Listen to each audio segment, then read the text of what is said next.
Welcome to Daily News Podcast, your snapshot of life in Mangalore and beyond. Today, we've got a lineup of news that connects, informs, and inspires. Ready to catch up? Let's begin. In a show of unity against the center's controversial labor codes, a massive strike was organized in Mangaluru, with workers and middle-class employees joining forces to protest. Over 1,000 individuals marched from Ambedkar Circle, expressing their strong opposition to the government's pro-corporate policies. District leaders highlighted concerns about the detrimental impact on workers, farmers, and the economy due to the center's actions. The historic strike witnessed a participation of over 250 million workers nationwide. Various speakers emphasized the need for fair wages, social security, and protection of financial sectors from privatization. The protest saw widespread support from leaders of different unions, organizations, and youth and women activists, amplifying the collective voice against the government's labor reforms. In a development in the drug supply case, Mangaluru City Police have apprehended 3 more accused and confiscated cash along with 3 mobile phones. The arrested individuals have been identified as Mayaram, Prem Singh Ram Pawar, and Anil Prakash Kohli. These arrests are a part of the investigation initiated after receiving information from drug users. A total of 6 individuals from Maharashtra and Madhya Pradesh have been arrested for their involvement in drug supply to Mangaluru. Following court proceedings, 3 more suspects were captured in different states. The seized items include 3 mobile phones and cash worth $178,920. The investigation continues as the authorities strive to locate the remaining culprits. The diligent efforts of officials from the Crime Police Station and the Mangaluru City Special Team have been crucial in uncovering this illegal operation. In a significant development, a high-level peace meeting was convened in Mangaluru, led by Karnataka Home Minister Dr. G. Parameshwara, to address the escalating violence in Dakshina Kannada. Key figures including District In-Charge Minister Dinesh Gundu Rao, Assembly Speaker U.T. Khadr, and MP Capturvjata Brijesh Chowda came together for this crucial dialogue. Minister Rao emphasized the urgent need to prevent further bloodshed, stressing that no political ideology should incite hate. He urged for peaceful resolutions through dialogue and legal channels, emphasizing the healing power of religion over its potential for harm. Law enforcement's role in ensuring equal treatment for all citizens was also underscored. Speaker U.T. Khadr called for unity and cooperation among all parties to promote enduring peace and harmony in the region. In a remarkable feat of strength and skill, Adarsh Attavar of Mangaluru has clinched a new world record at the Asia, Africa, and Pacific International Championship in Himeji, Japan. Competing in the 59 kilograms bodyweight category, he astounded all by deadlifting an impressive 276 kilograms, setting a new global benchmark. Notably, Adarsh is now only the 2nd Indian athlete to achieve such a feat in this category, following the trailblazing record set by Sajeevan Bhaskaran of the Indian Railways back in 1993. Hailing from Mangaluru, Adarsh Attavar is a proud member of the esteemed Balanjanaya Gymnasium and currently serves within the ranks of the Indian Railways. In a sharp response to the alleged insult directed at the Puttur MLA during a Hindu Jagarana Vedike protest, MLA Ashok Kumar Rai from Sulia stated that speaking in singular form is part of their culture. He emphasized that only 2 individuals from the Puttur unit were present at the protest, while the rest were from Sulia and other areas. The MLA warned that those who unnecessarily create issues will be dealt with and taught a lesson, asserting that they know how to impart lessons through various means, such as law, justice, and even muscle power. He further added that insulting others in a singular form doesn't make one a great person. The MLA's strong statement reflects a firm stance against disrespect and highlights the importance of unity and respect in society. In a disturbing incident in Vittla, a man named Padmaraj from Enmakaje in Manjeshwar has been arrested for allegedly issuing death threats to a schoolboy near the private bus stand. The boy, who was chatting with his classmate, was approached by Padmaraj, who threatened him with dire consequences. The Vittla police have taken prompt action by registering a case and apprehending the accused. Residents are urged to remain vigilant and report any suspicious activities to ensure the safety of everyone in the area. A tragic incident has occurred in Mangaluru near Sulia, where a woman named Subhashini has succumbed to a mysterious and severe fever. The deceased, wife of Suresh Kamath, breathed her last in a private hospital in Sulia this morning. Hailing from Mandakolu village, Subhashini was the daughter of Shashidhar Nayak and Padmavati Nayak. Despite receiving treatment, her health deteriorated, leading to her untimely demise. She leaves behind her grief-stricken mother, a brother, a sister, and numerous relatives and friends. Our heartfelt condolences go out to the bereaved family during this difficult time. In recent updates, authorities in Chikmagaluru have banned the entry of Vishwa Hindu Parishad leader Sharan Pumpwell for 1 month due to concerns of potential disruption to law and order. Similarly, in Udupi, rowdy sheeter Satish Pujari has been prohibited from entering the district for 2 months to prevent any potential disturbances. These preventive measures have been taken based on intelligence reports and multiple criminal cases against the individuals. Stay tuned to Mangalore Today for further updates on this developing situation. In a recent incident in Kodialbale, Mangaluru, the Kadri police have successfully nabbed 2 suspects involved in a robbery case.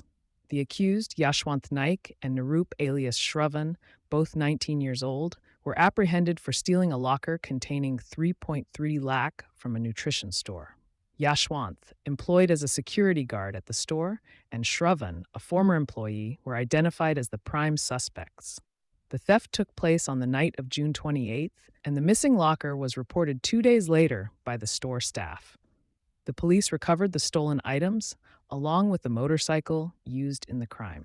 Stay tuned for more updates on this developing story. In a show of protest and demand for justice, the SDPI organized a massive gathering at BC Road, Kaikamba Junction in Mangaluru. They demanded a thorough investigation into the recent murders of Ashraf Vayanadu and Abdul Rahiman, insisting that a special investigation team handle the cases. The protesters voiced their concerns for the victims' families and called for the immediate arrest of all involved in the heinous conspiracy. The leaders emphasized that mere financial assistance is not enough. Justice must prevail. The SDPI raised strong slogans against the government's alleged delay in the investigation, urging transparency and swift action. The event saw the presence of prominent party leaders and activists, underscoring the community's demand for accountability. In recent administrative movements, Dakshina Kannada Zilla Panchayat Chief Executive Officer Dr. K. Anand has been transferred to Vijayapura district as the Deputy Commissioner. Narwad Vinayak Karbari will step into the role of the new CEO of Dakshina Kannada Zilla Panchayat. Previously holding the position of the Senior Assistant Commissioner of Madikeri Subdivision, Karbari, an IAS officer from the 2021 batch, is set to bring his administrative expertise to the new role. The transition is anticipated to take place soon, bringing about changes in the local governance structure. In Mangalore Today news, legislators in Dakshina Kannada opposed the police's 11:30 p.m. deadline for festival events, citing its impact on the festival's spirit.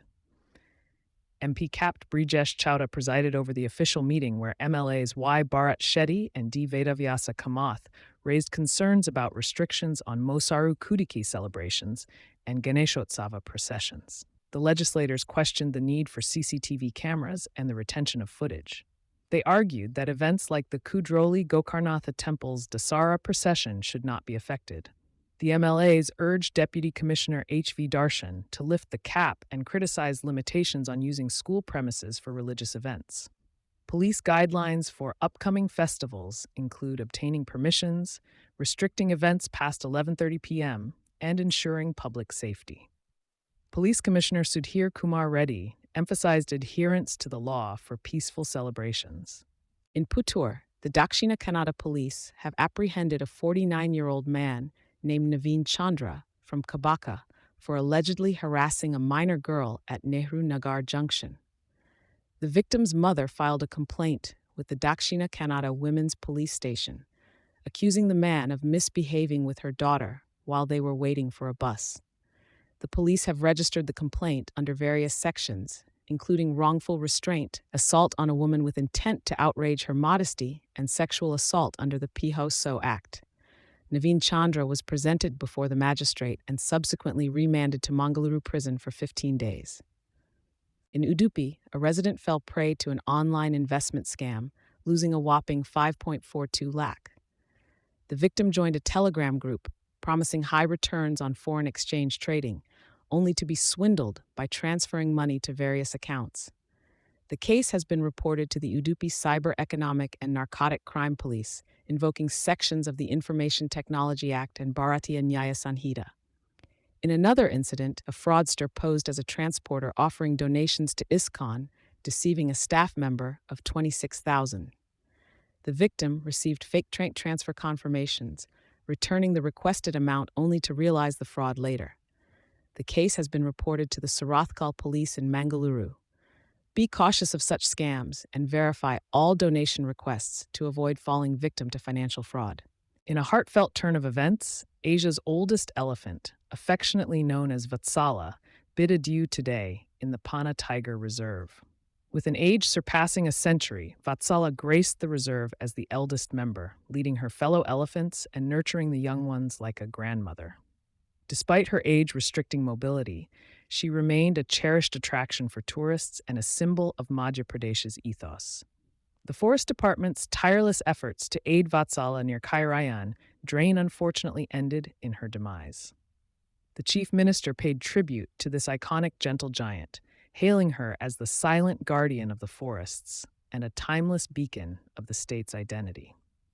As Vatsala takes her final journey, her legacy as a cherished friend of generations and a stalwart of the reserve lives on in the memories of all who knew her. In a heartwarming reunion at a charity event organized by Yuvraj Singh's foundation, We Can, Virat Kohli made a surprise revelation about his Test retirement. The event was attended by cricket legends like Chris Gayle, Ravi Shastri, Sachin Tendulkar, and Gautam Gambhir. As Kohli took the stage, he expressed gratitude towards Ravi Shastri for his unwavering support during his early cricketing days. Remembering his bond with Yuvraj Singh, Harbhajan Singh, and Zaheer Khan, Kohli reflected on the camaraderie and mentorship he received from them. He also fondly recalled a memorable match in 2017 when Yuvraj and MS Dhoni rescued the team with their brilliant centuries. Kohli's candid remarks and nostalgic anecdotes resonated with the audience, showcasing the deep-rooted connections and respect shared among cricketing icons.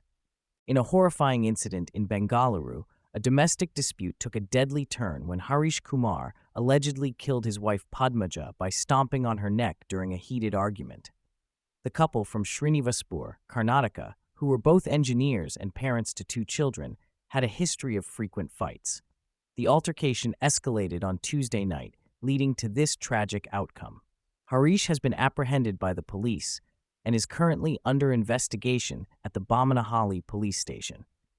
Stay tuned for more updates on this developing story. Today in Mangalore Today News, 10 central trade unions organized a day-long strike impacting various parts of the country, including Kerala, Jharkhand, and Puducherry. The strike aimed at protesting against new labor codes and other issues mobilized 25 crore workers. Trade Union Congress General Secretary Amarjit Kaur confirmed reports of the strike affecting banking, postal, and electricity services. Farmers' unions in Punjab, Haryana, and Rajasthan also held protests demanding fair crop prices and loan waivers. In West Bengal, efforts were made to ensure minimal disruption to normal life despite road and train blockades. Kerala witnessed a standstill with strong strike support from trade unions and left-leaning organizations. In Puducherry, privately operated transport ceased, leading to the closure of schools, shops, and markets. Stay tuned for more updates on this ongoing strike situation. In a tragic incident near Banuda village in Rajasthan's Churu district, an Air Force pilot lost his life as a Jaguar fighter jet crashed. It is reported that 2 others, believed to be civilians, sustained injuries. The specific details regarding the number of seats in the crashed plane remain unknown. This marks the 3rd Jaguar fighter jet crash this year following similar incidents in Haryana and Gujarat. The aircraft involved in the crash had taken off from the Suratgarh Air Force Base. The Jaguar fighter jets, despite their age, continue to be an integral part of the Air Force's fleet, with about 120 in operation. The crash in Gujarat in April, involving a twin-seater jet, saw one pilot, Siddharth Yadav, heroically sacrificing his life to save his co-pilot. The father of the late pilot expressed both pride and sorrow over his son's selfless act. The previous crash in March near Panchkula was another instance where a pilot skillfully handled a malfunction to avoid civilian casualties. In breaking news, a tragic incident unfolded in Gujarat's Vadodara district as the Gambhira-Mujpur bridge in Padra Taluka collapsed, resulting in the loss of 9 lives and injuries to several individuals. The bridge, a crucial link between Anand and Vadodara districts, gave way during morning rush hour traffic, causing 4 vehicles to plunge into the Mahi River. Immediate rescue efforts were launched by fire brigade teams, police, and locals, with 3 individuals successfully rescued so far. The area has been cordoned off as authorities investigate the cause of the collapse, with locals alleging long-term neglect of the bridge's maintenance. Political leaders and residents have called for urgent action to ensure the safety of other key structures in the region. Stay tuned as more updates on this tragic incident are expected. Prime Minister Narendra Modi has landed in Namibia for the final leg of his overseas tour. He is set to meet with President Netumbo Nandi-Ndaitwah for bilateral discussions. This historical visit marks Modi's first trip to Namibia and only the 3rd visit by an Indian Prime Minister to the country. The Ministry of External Affairs announced that this visit strengthens the profound historical bond between India and Namibia. During his stay, Modi plans to pay his respects to the late Dr. Sam Nujoma, Namibia's founding father and first president. Stay tuned as we bring you more updates on this significant diplomatic visit. The Karnataka Chief Minister post-suspense has shifted to Delhi as senior Congress leaders Siddaramaiah and D.K. Shivakumar meet party high command Mallikarjun Kharge and Rahul Gandhi. While both leaders claim their Delhi visit is for state projects, speculation arises amidst claims of possible leadership change in Bengaluru. Mr. Shivakumar aims to meet Mr. Gandhi, saying there's no cabinet reshuffle planned. He emphasizes development meetings with Defense Minister. Congress in charge Randeep Singh Surjewala is in Bengaluru, addressing party issues. BJP hints at leadership change in Karnataka Govt. Siddaramaiah assures stability, while Mr. Shivakumar vows to support party decisions. Uncertainty dates back to the 2023 election win. All eyes are on the developments unfolding as the drama over Karnataka's political landscape unfolds in the capital city. In a shocking turn of events, Alia Bhatt's former personal assistant, Vedika Prakash Shetty, has been apprehended for deceiving the actor of Rs. 77 lakh. Allegedly, she manipulated financial documents and siphoned off money from Ms. Bhatt's production-cum-personal accounts between May 2022 and August 2024. Following a complaint by Soni Razdan, a case was registered, leading to Vedika Shetty's arrest in Bengaluru. She carefully orchestrated the fraud by fabricating bills and covertly transferring the funds. The long hunt finally ended with her capture in Bengaluru by the Juhu police. The 32-year-old's intricate plot involved relocating across states to evade authorities. Vedika Shetty's arrest marks the conclusion of a complex financial scam that duped a well-known figure like Alia Bhatt. Mangaluru, July 9, 2025. Amidst the financial crisis gripping the state government, the opposition BJP has initiated a social media movement named Juta Dilo to aid underprivileged school kids in Karnataka. The campaign urges citizens to scan the Juta Dilo QR code and contribute shoes for children in need.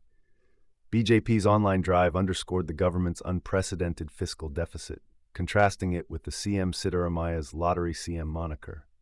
Reports stating the government's inability to provide basic essentials like shoes and socks for school kids have exacerbated concerns. Despite claims of allocating Rs. 38,000 crores annually for schools, the government's plea for donations raises skepticism among citizens. BJP has called for transparency on the alleged Rs. 111.88 crore released for footwear, questioning its utilization amidst the ongoing shoe shortage for young students. In a display of solidarity, trade unions in Kerala organized a 24-hour general strike that resulted in a near-total shutdown across the state. The strike saw the closure of shops, commercial establishments, and a scarce presence of private and transport vehicles on the roads. Despite initial efforts by the Kerala State Road Transport Corporation to operate buses, the service was halted due to protest, with opposition from ruling CPM leaders. Government offices witnessed low attendance with a dies non-declared, and most schools except for Kendriya Vidyalaya remained closed with minimal student presence. However, railway services operated normally in the morning hours, showcasing resilience amidst the strike. This marks another instance of the effective impact of general strikes organized by major trade unions in Kerala. We thank you for watching today's news roundup. To dive deeper into our stories, please visit our website at mangaloretoday.com. And to never miss an update from us, click that subscribe button. Here's to staying connected. Good evening.